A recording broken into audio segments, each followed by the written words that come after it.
Time for another installment of News Abuse, because the media are now so abusive that one segment a night is not enough. Consider this. In its recent coverage of the gruesome female genital mutilation case in the state of Michigan, the New York Times is now refusing to call the crime what it is. Instead of calling it mutilation, which it is, the Times is referring to it as, quote, genital cutting. Celia Duggar, who is the health and science editor at that newspaper, said she uses the euphemism because the term genital mutilation is, quote, culturally loaded. In other words, it's an unjust imposition of the Western norm that maiming young girls is bad, in contrast to the possibly superior norms of societies that view that as necessary. Well, one wonders what other culturally loaded terms the Times will discover in years to come. Maybe beheadings will become traditional head cuttings. Perhaps acid attacks on immodest women will become corrective application of corrosive chemicals. Perhaps driving a truck into a Christmas market would be racism-induced vehicle acceleration. And, of course, Islam would remain the religion of peace. How's it going, folks? Got a short one here on the struggling New York Times on how they constantly conflate conservatism with white supremacy. What do you do if you're the New York Times and only 20 people show up to the white supremacist rally that you had been breathlessly billing as further proof of the normalization of hatred in the Donald Trump era? Well, you expand the definition of white supremacist to cover the large portion of the American electorate and its representatives. Sure, the Unite the Right To rally in Washington, D.C. this Sunday was a bust, but the discriminatory message of white supremacists are now echoed by some politicians and commentators, reports the Times today.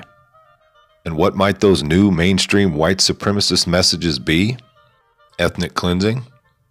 Resegregation? The exclusion of Jews from positions of power? Not exactly.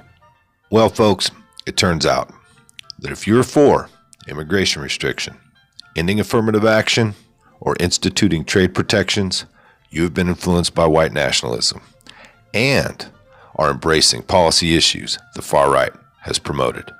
Never mind that conservatives of all colors have been opposing racial preferences for decades on the grounds that they violate the constitutional guarantee of a colorblind government and impede their alleged beneficiaries' chance of academic success. These arguments arose long before Richard Spencer became a fringe figure.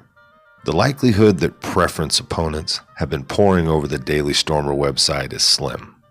Trade protectionism has an American lineage dating back to the founders. That lineage is distinct from white nationalism. It has been embraced by union leaders as a form of economic justice for workers of all stripes. As for immigration control, it was Texas Congresswoman Barbara Jordan, African-American woman, who argued in 1994 again, decades before the rise of the alt-right, that any nation worth its salt must control its borders. As chair of the U.S. Commission on Immigration Reform from 94 to 96, Jordan insisted that it is both a right and a responsibility of a democratic society to manage immigration so that it serves the nation's interest. Jordan recognized the connection between mass, low-skilled immigration and falling wages for low-skilled American workers, often themselves black and Hispanic. The commission she chaired proposed stricter measures to curb illegal immigration and family chain migration. The Times cannot concede a good faith reason to adopt any of these views and portrays them only as eruptions of bigotry. The paper also needs to keep alive the narrative of a racist white power structure, linking long-standing political positions, some conservative, to the only recently noticed insignificant political fringe, is therefore a match made in heaven. The paper quotes Thomas Maine, a political science professor, who obligingly dismisses the significance of the white nationalist rallies now that in retrospect they have proven to be such a washout. Quote, "What's crucial for the fate of the alt-right is not the demonstrations," unquote, Maine told the Times. Quote, "They are a political movement that is concerned with influencing the way people think, and there are a lot of signs that their ideas continue to penetrate mainstream media and political culture," unquote. Now actually, we all know it is the identity politics of the academic left that is penetrating mainstream media and political culture. The far right's identity politics are the mirror image of that dominant left-wing ideology which sees the world exclusively through the lens of sex and race. It has always been a laughable sign of desperation that racial preference supporters argue that the government can honor the constitutional mandate not to discriminate on the basis of race only by discriminating on the basis of race. Now, anyone who chooses to detour from that contradictory stance is not just wrong, no. Now, according to the New York Times, you're a member of the far right. Alright folks, hit that like button if you liked it, subscribe if you haven't, and leave a comment down below. And until next time. Well, New Hampshire is a pretty remarkable state. You'll know that if you've been there. One of the prettiest places on the continent. Granite mountains, deep forests, clean water. The people are impressive too. The kids in New Hampshire get some of the highest SAT scores in the country. And it's safe. The crime rate in New Hampshire is just a fraction of that in other states. A lot of people in New Hampshire have guns, and yet the homicide rate is less than 1/10 the rate in Washington, D.C. Very few New Hampshire residents are in prison. It's got one of the country's lowest incarceration rates. Most of them are working. The state has one of America's lowest unemployment rates. In contrast to places like Illinois, New Hampshire is gaining population. People want to live there, not surprisingly. And yet, according to the New York Times, New Hampshire needs to change desperately and immediately. Why is that? Well, in a story over the weekend, the Times explained that New Hampshire is, quote, nearly all white, 94%, and this has caused, quote, an array of problems.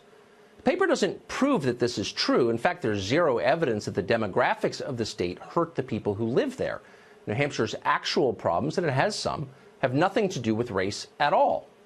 Instead, though, the Times argues that New Hampshire's whiteness is inherently offensive to others, especially immigrants.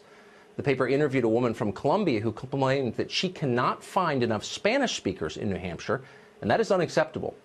According to the New York Times, Americans have an obligation to change their culture to suit foreigners and not the other way around. But more than anything, the paper says, the state must become less white quickly, like the rest of the country. Its current demographics are an outrage. A group of self-appointed officials and business leaders is working to change the racial makeup of New Hampshire right now. Thank God, says the Times. What's so striking about this story is how ordinary it is. You hear things like this all the time from liberal outlets. Some races are better than others, they claim. Some are just plain awful. Well, that's pure racism, of course. It's the very definition of racism. But it's so ubiquitous on the left that hardly anybody notices it or questions it. You're not allowed to, by the way. Your job is just to nod in bovine agreement. Yes, diversity is our strength. But nobody should agree to that. It's wrong. And it's dangerous. Attitudes like this will destroy our country faster than anthrax and Al-Qaeda combined. Racism is poison. Let's be clear so that even the bigots of the New York Times can understand. No race is inherently better than any other race. There can't be too many of any group. Are there too many Chinese in Beijing, too many Africans in Congo? Of course not. Those are stupid questions.